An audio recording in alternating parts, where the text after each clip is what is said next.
sáng khát giật thu mà trăng sáng khát giật li in gara dấu pha tê nung đàn xia anh còn lăn suốt đi đó này hết đi hun lai hiền cần là mồi mang em mày à man rùa lệ ra thua cô cần là này sao đó cần tung lệ lùng phiếm hun man hun lai ăn mày à lắc khó xả anh đi vào đi ai lệ bà rồi lắc khó ngào cô sao dùng đi nó cần là phăng mấy mày à cái này hun lai chuan Sin Hills cần là cái đâu rồi cần là mồi mang em mà ai lệ bà in zon lệ ra cả in hum in năm man rùa cô cần là này sao đâu rất to anh mồi đấy em mày à rắn đúng cái bộ máy hàn quốc hàn bộ chút này cần chi em mà cần có sạch sẽ rắn sa ăn mấy thì anh đi phú chỉ đó cái bộ hi ấy tu chia này là đi đâu có cái đâu in ăn mặn chút thôi trang lên anh lục bụi phần nào để xuống của đây cho anh về chuyện đó anh này là in tu vi lâu này nó trang cô thì nó bằng tất cả cho nó sẽ lâu anh mua ấy tôi nó mà sẽ cầm miếng các anh ấy là in mấy chỉ đâu anh là bộ nó là em mấy chuyện đó thì dùng té tiếng Hàn rắn nung thay ra thay nè những cái anh做这个mấy chuyện đó đi chuan hem mình đâu ấy chuan sử dụng kia lên lâu của nó trang cái bộ anh đâu cái chuyện đó đi là tôi là chuan đi sáng cả giờ liên cho sáng cả giờ nó in cara dấu pha tê rồi có sập sầu đàn anh thuồng lại anh bắt ruộng đi anh đi hôm nay anh xếp xuống lại nộp khál anh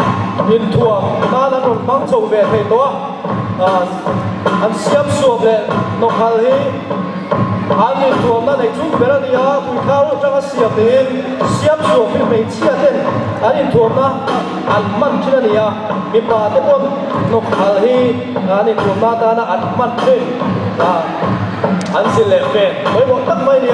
là chuan mấy này nó trang để anh lâu kìa nếu mà nó lâu trang càng sầu được đấy từ thế này để看anh luôn trang cao về đây shit off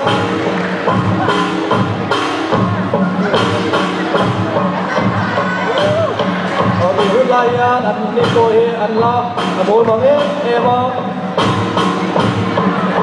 bây giờ chú phí cái anh này tôi vào anh cũng động tổ lên đó là ông tập tắc rồi sau đó tập là bà cô mình hùn hình đó anh này chẳng thế em mà này ở đây tôi là chuan em đi sáng và sáng và giờ được income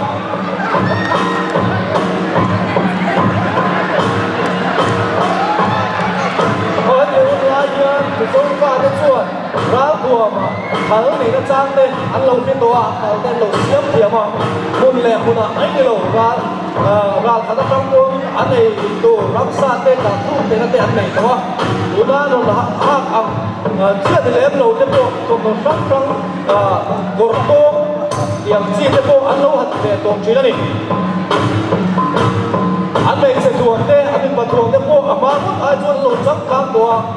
muốn nó tập tất cả bên cái bộ anh cần mang hiền anh này đủ sa anh cam hiếm đồ sa biển nó trang cái bộ anh lâu cái đồ anh tiền hiếm ấy em đồ mấy này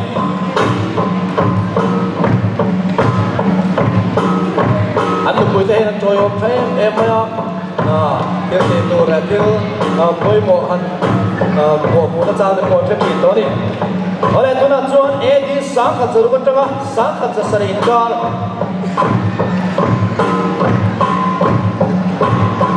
đi sáng khát giờ lúc đó sáng khát giờ sari incar ấy chuan dấu pha tê nó sắp takin hoa kan sốt ta cái đó chuan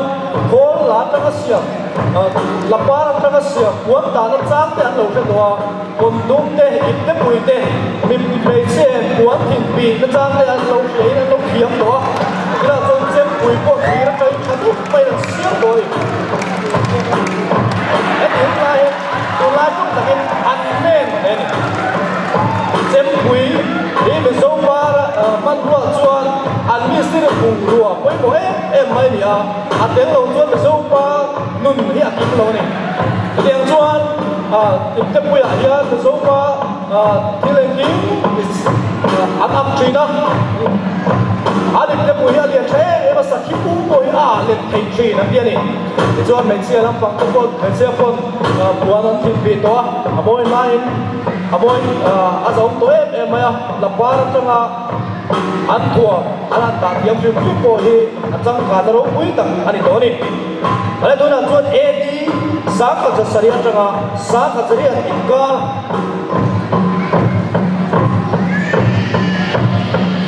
anh đi hôm nay dấu phát đấy cần hun tôi là cho cần xuyên tiền lệ xuôi hun lai bạc anh đi à tại cho xí lại anh này to có chẳng làm trong in xí lại cái thắng chuột cái con lỗ to anh đối biến cái thắng chuột qua chuột sai đấy tung phá đấy sử dụng đấy mua vàng lá cái là rú lá đấy ăn cả chuột lắm thắng chuột ăn lâu年là đâu đấy sao mình ta ăn chuyện này anh thuộc nó bỏ môi này thôi em mày có lắm là đã nghe mày còn đúng lệ có buồn mày chẳng buồn môi tắc bản án đấy anh lâu đã kiếm đồ mày sẽ được có tiền tiền đi anh chú có sự lệ về anh cũng nó học tụ môi nói đặc là giảm viêm lâu tắc in bị bỏ về in điên trương này điên khan chuồng ống tắc in anh luôn in cả chuộc thì đồ này ở đây tôi đặt chuột đi sáng cần giặc quân cho nó sáng cần giặc qua sùng ngay cả ôi cái gì hút lai xấu pha thế cần mồi hút lai thì tiền cần rau mùi hút lai đấy của ta có tôm sạp hút lai nó nhiều về thế của đi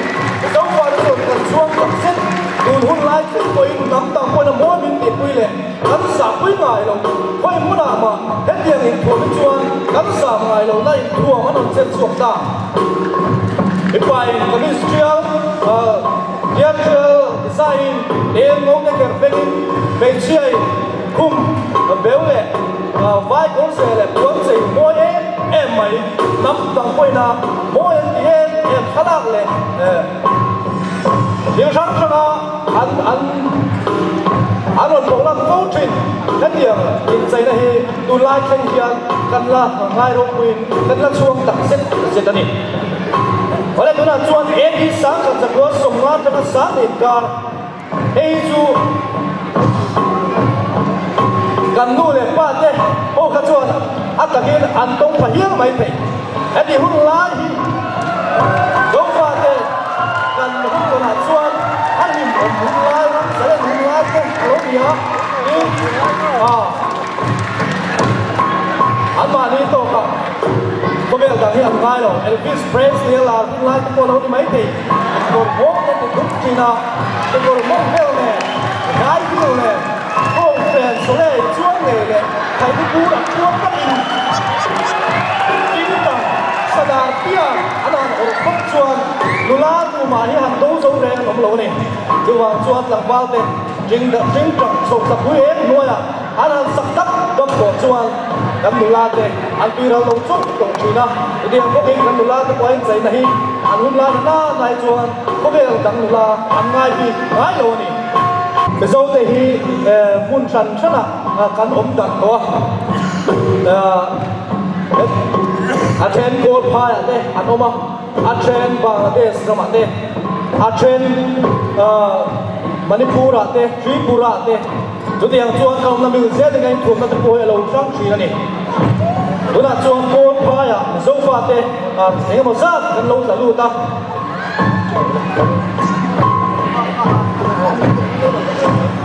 chúng ta chuan cố thuộc anh nói về tổ chỉ là đi cố thuộc thế cố cuốn về nè cố cuốn gì quý tao nó cho anh người ra ấy mà cố suốt phần nè anh làm chuông rồi đấy cái này chuông cố vào này giống vào cố chuyện này thì một công ty cố phải lắm đúng không hết tiền nhân các đồng nghiệp muốn là gì dễ đi mà đâu mà uống chỉ đâu nhà đi đây đó này cô giáo cái nó cái gì đi you thao lấy men chi cái tiền khan có lá là có thuồng này có liên sẽ tắm tập khá tắm nó này lâu bền về bốc trí nó đến cái soi bền đồ chuột trên Malaysia cái quan cái trí nó Malaysia thuồng cái quan của pi về bốc trí nó đến USA cái sau đó mà cái bộ sạp sẽ tắm tập cái quan của pi trí nó có phải ông cái lâu có cái năm mươi là diệt khan cái thuồng cái đấy gần culture gần mình sẽ tắm tập cái lâu đâm làm tổ trí này ở đây nó đúng cái đoạn xuân tuần lai cái số in thuồng đàn cái lâu em đi là tuần lai tất nhiên tuần lai xuân western dress tập tất in cái thuồng tổ trí đó cần có sòng hết có vẻ là có sạp của ông tổ lâu in có vẻ là một cái tắm tập con anh in thuồng phim khát tiền hàng kha cái lâu bùa mà toa có vẻ rùa cái bùa tổ tăng xích à cái in thuồng đã chuột khơi nắm mà hi cần ai sang đi cái ông tổ chuông là phát số nào hiện cần sang tăng xích thế này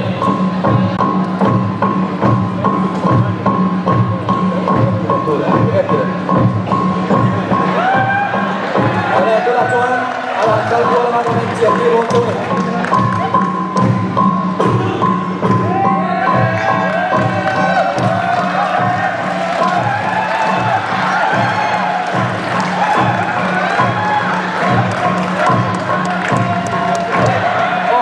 Bila jual kan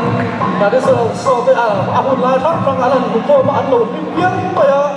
dia adalah kau dora ni.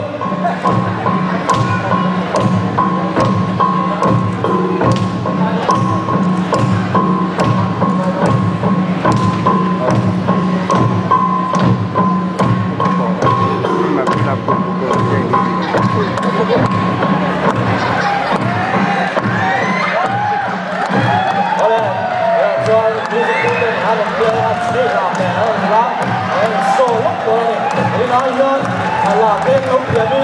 anh nấu bị mặc sạch đi không?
ta dùng pha tại cái số lần có thể ta đang sốt thì cái này đi từ châu địa lý